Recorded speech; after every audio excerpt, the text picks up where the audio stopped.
This is going to be a short blog on automation. Specifically, I wanted to do a talk about control systems. Now, there's two aspects to control systems. You get the pure engineering side of the control systems, which goes into the actual designing of control loops, going into the actual transfer function, system design, classifying systems. But that's not the level we're going to go into today. We're going to go into just the high level automation, which has to do with the control system functions themselves. And one of the systems we want to talk about is PLCs, which is a programmable logic controller. Now, there's different ways that you can program a PLC. The first way is through ladder logic. The other way is structured text, and another way is function blocks, or the PLCs nowadays have the functionality for sequential flow diagrams, SFD programming. All of them is essentially that they can perform the same functionality, just in some instances it's easier to program in a specific way. Structured text, for an example, is a much lower level and more difficult level of programming, but you can achieve a high level of functionality out of it. Personally, I prefer the integration of ladder and function blocks,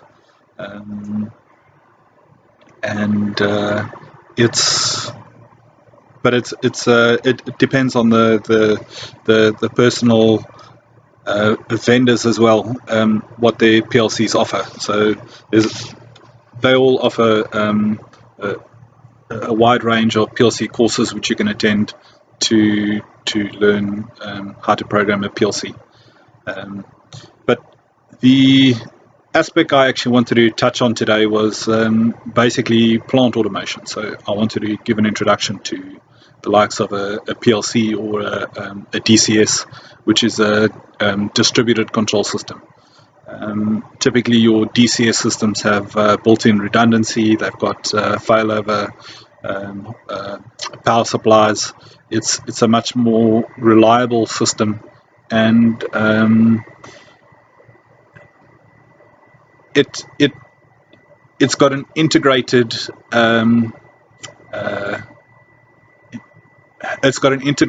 graphical user interface, whereas the PLC is a standalone controller by itself, and you have to integrate it with a SCADA system.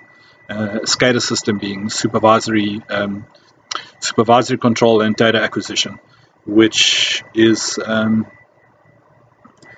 essentially it's I/O in the field, which collects data and passes along to the PLC for processing, and then it's displayed via graphical images on a computer screen or a monitor. There is another.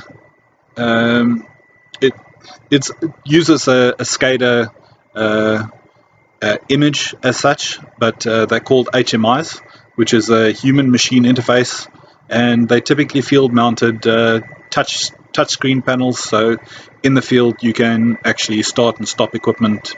You can the operator can stand right next to it and have a high level of control. There's a move at the moment. I haven't followed the industry trends lately, but there has been a shift to mobile devices where you can actually download your SCADA system onto an electronic tablet, and you can actually walk around the field and do field controls. But my personal opinion on why that hasn't taken off is system vulnerability, because you're going across a wireless network, and it's susceptible to security breaches. because you essentially bypassing all firewalls, and you, you need a different security protection layer in order to protect that. But we're not going to get into that discussion. Another piece of hardware we can talk about is an IPC, which is it's basically a ruggedized computer, which is it's compact. Typically, you can actually get them with an integrated monitor these days, and it can actually just fit on the front of your panel, and it's a full PC, and then you get an external mouse and USB, which you program, which you can use to operate the programs externally. Typically, they're used in harsh environments where the atmosphere is conducive to either high temperatures, high humidity. So the PC itself is stuck behind inside an enclosure and protected from the natural elements. The next part is we touched on it, which is the networks. Now, there's various networks. The old network style is still utilized today, but it's not preferred, which is not preferred, is hardwired. So from the field instrument, you've got to a remote junction box, is hardwired systems, and then from there you've got some sort of bus protocol, which is your network connecting to your PLC or SCADA system. Now, there's different types of networks. There's, for instance, Profibus networks, there's control net networks, there's device net, there's Ethernet, and then these are all just protocols which talk over either a fiber or copper backbone, and it's just a way of communicating information from a field device to a controller for processing and display on a SCADA to an operator or user. I think that's enough about automation without going into too high-level details. The other area of automation I wanted to talk about is hazardous areas. Now, there are different classifications or different zones based on what environment you're working in. Now, typically, in an explosive environment, you get zone 0, zone 1, and zone 2. Now, zone 0 is a zone where gases are always present, and you don't particularly want any electrical or electronic devices in that area, because it could potentially cause a spark and there would be catastrophic consequences.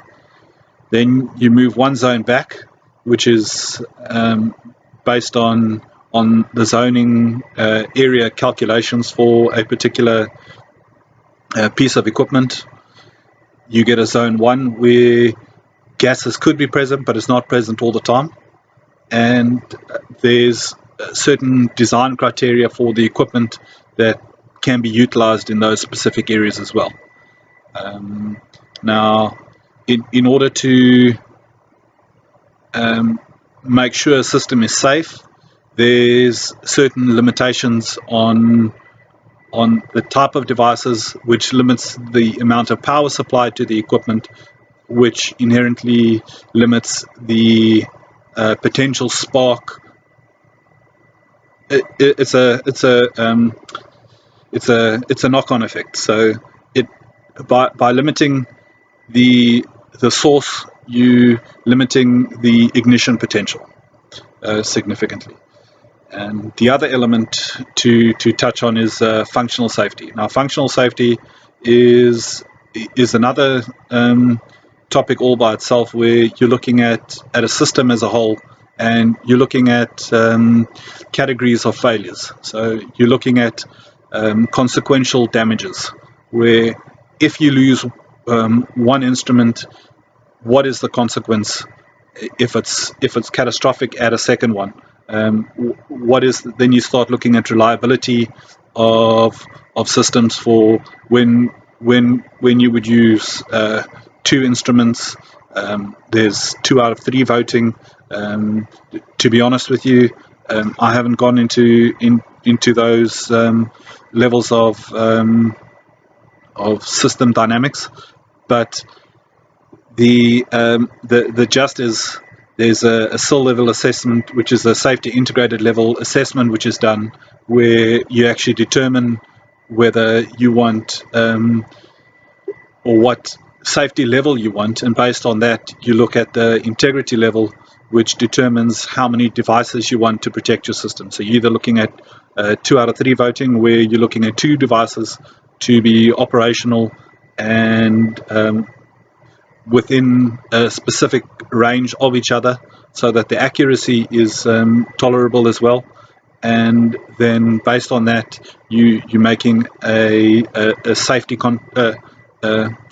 a safety related decision. So it's very important to get these systems right. So I think that's it on functional safety. And I think that covers quite a broad range of control systems. Again, if there's any questions or anything that you'd like to know, please contact me on kevin.jacobs1982@gmail.com, and I'll try to respond to you as quickly as possible. Thank you very much.